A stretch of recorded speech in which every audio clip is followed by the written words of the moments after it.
Sultan Malik Al-Saleh, ya.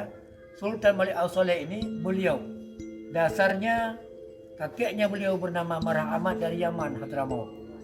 Itu jelas kalau dari Yaman nggak usah ditanya-tanyakan lagi. Jelas pencetak kader-kader para ulama, para sultan-sultan, itu para penyiar, para pengembang Islam. Kerajaan Samudra Pasai terletak di Aceh dan merupakan kerajaan Islam pertama di Indonesia. Kerajaan ini didirikan oleh Marasilu pada tahun 1267 Masehi. Bukti-bukti arkeologis keberadaan kerajaan ini adalah ditemukannya makam Raja-Raja Pasai di Kampung Gedung Aceh Utara. Banyak artikel yang beredar bahwa Marasilu merupakan seorang mualaf. Tetapi menurut tulisan yang tertulis di batu nisan beliau, Marasilu merupakan seorang musliman sedari lahir. Ayah beliau, kakeknya beliau, maksudnya kakek Sultan Malik Al-Saleh itu memang dasar dari zaman dulu sudah kakek nenek moyangnya sudah Islam, bukan kemudian masuk Islam, bukan.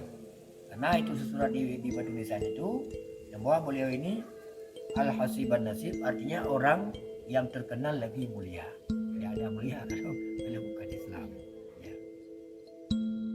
Pada masa jayanya, Samudra Pasai merupakan pusat perniagaan penting di kawasan itu, dikunjungi oleh para saudagar dari berbagai negeri, seperti Cina, India, Siam, Arab, dan Persia. Komoditas utamanya adalah lada. Sebagai bandar perdagangan yang besar, Samudra Pasai mengeluarkan mata uang emas yang disebut dirham. Uang ini digunakan secara resmi di kerajaan tersebut. Di samping sebagai pusat perdagangan, Samudra Pasai juga merupakan pusat perkembangan agama Islam loh. Rempah-rempah yang bisa dimanfaatkan orang tempatan dan juga luar negeri. Maka tukar barang sama barang pada waktu beliau.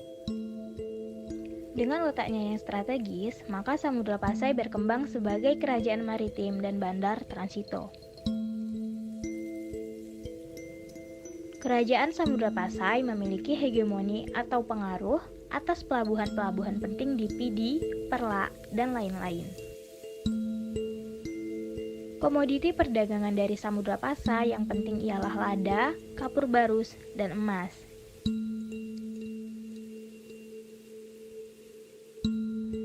Dan untuk kepentingan perdagangan sudah dikenal uang sebagai alat tukar, yaitu uang emas yang dinamakan dirham. Pada zamannya Kesultanan kedua Samudra Pasai, yaitu yang dipimpin oleh Sultan Malik Al-Zahir, Muhammad Sultan Malik Al-Zahir, putra dari Sultan Malik Al-Saleh, itu barulah itu berdiri ekonomi kukuh Samudra Pasai yang yang dibuat alat tukarnya dari logam yang mulia, yaitu emas. Itu sudah mulai lebih maju lagi, maka sampai masa zaman Sultan Zainal Abidin yang keempat, kerajaan Islam Samudra Pasai maju dan megah. Masalah ekonomi pun tidak ada anti walau dunia manapun, karena ekonomi di sini adalah hidupnya selain daripada rempah-rempah tadi adalah alat tukarnya saja itu sudah emas, dan emas itu sudah mulai digunakan oleh mana-mana negeri. Begitu.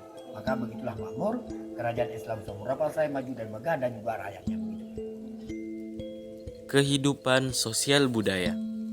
Telah disebutkan di muka bahwa Pasai merupakan kerajaan besar, pusat perdagangan dan perkembangan agama Islam. Sebagai kerajaan besar, di kerajaan ini juga berkembang suatu kehidupan yang menghasilkan karya tulis yang baik. Sekelompok minoritas kreatif berhasil memanfaatkan huruf Arab yang dibawa oleh agama Islam untuk menulis karya mereka dalam bahasa Melayu. Inilah yang kemudian disebut sebagai bahasa Jawi, yang hurufnya disebut Arab Jawi.